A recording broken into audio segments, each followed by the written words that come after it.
S ರಚನ, ನನಗೆ ಇನ್ನೊಂದು ಪ್ರಶ್ನೆ, ಅವ್ರ ವಿಚಾರ ಮಾತಾಡೋದಾದರೆ, ದರ್ಶನ್ ಅವರು ಸುದೀಪ್ ಅವರು ತುಂಬ ತಿಕ್ ಫ್ರೆಂಡ್ಸ್ ಆಗಿದ್ದರು. ಏನಕ್ಕಾಯ್ತೋ ಗೊತ್ತಿಲ್ಲ, ದೂರ ಆಗಿದ್ದಾರೆ. ಬಟ್ ಇವತ್ತಿಗೂ ಅವರ ತುಂಬ ಅಸಂಖ್ಯಾತ ಅಭಿಮಾನಿಗಳು, ಅವರಿಬ್ಬರು ಒಟ್ಟಾಗಬೇಕು ಅನ್ನೋದು ಎಲ್ಲರಿಗೂ ಇರುವಂಥ ಒಂದು ವಿಚಾರ. ಬಹುಶಃ ಆ ಒಟ್ಟು ಮಾಡ್ತಕ್ಕಂಥ ವ್ಯಕ್ತಿಗಳಲ್ಲಿ ಆ ಶಕ್ತಿಯಲ್ಲಿ ನಿಮಗೂ ಇದೆ ಅಂತ ನನಗನ್ಸುತ್ತೆ. ನೀವು ಯಾಕೆ ಅವರಿಬ್ಬರನ್ನು ಒಟ್ಟು ಮಾಡುವಂಥ ಒಂದು ಇನಿಷಿಯೇಟಿವ್ ತಗೋಬಾರ್ದು ಅಂತ? ಇನ್ಫ್ಯಾಕ್ಟ್ ರಾಕ್ಲೈನ್ ವೆಂಕಟೇಶ್ ಸರ್ ಆ ಒಂದು ಪ್ರಯತ್ನದಲ್ಲಿ ಇದ್ದಾರೆ ಅಂತ ನಾನು ಕೇಳ್ಪಟ್ಟೆ.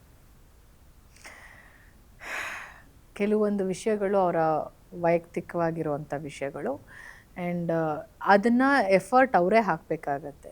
ಇವಾಗ ನಾವು ಹೇಳ್ತೀವಲ್ಲ, ಇಬ್ಬರು ಜಗಳದಲ್ಲಿ 300 ಲಾಭ, ಕೆಲವೊಮ್ಮೆ 300 ಕೂಡ ಹೋಗಬಾರ್ದು. ಜಗಳ ಆಡ್ತಿರೋರು ಸ್ವಲ್ಪ ಆ ಒಂದು ಟೈಮ್ ಹೋಗ್ತಿದ್ದಂಗೆ ತಣ್ಣಗಾಗುತ್ತೆ, ಎಲ್ಲನೂ everything is gonna be fine, and ಎಲ್ಲದಕ್ಕೂ ಒಂದು ಉತ್ತರ ಅಂತ ಸಿಗುತ್ತೆ. ಆ್ಯಂಡ್ ಜಗಳ ಆಡ್ದಿರೋರು ಇಬ್ಬರು ಅವರೇ they'll get back to each other. ಮೂರನೇವ್ರು ಹೋಗ್ಬಿಟ್ಟು ಮೂರನೇವ್ರು ಹೋದ್ರೇ ತಪ್ಪು. Again this is my personal opinion. And ಸಂದರ್ಭ ಹೀಗೆ ಇರಲ್ಲ ಅಲ್ಲ, ಎಲ್ಲದಕ್ಕೂ ಒಂದು ಟೈಮ್ ಅಂತ ಬಂದೇ ಬರುತ್ತೆ. ಪರಿಸ್ಥಿತಿಗಳು, ಮನಸ್ಥಿತಿಗಳು ಕಾಲಕ್ಕೆ ಬದಲಾಗ್ತಾ ಇರುತ್ತೆ. ಮೇ ಬಿ ಮುಂದೊಂದು ದಿನ ಇಬ್ರು ಒಟ್ಟಿಗೆ ಸಿನಿಮಾ ಮಾಡ್ಬೋದು. Let us not hype it. ಅಂದ್ರೆ ಅವರಿಬ್ರು ದೂರ ಆಗಿದ್ದಾರೆ, ಇಲ್ಲ ಅವರಿಬ್ರನ್ನ ಒಂದ್ ಮಾಡಬೇಕು, ಎಲ್ಲ ಕಾಲ ಮಾಡತ್ತೆ ಅಷ್ಟೇ.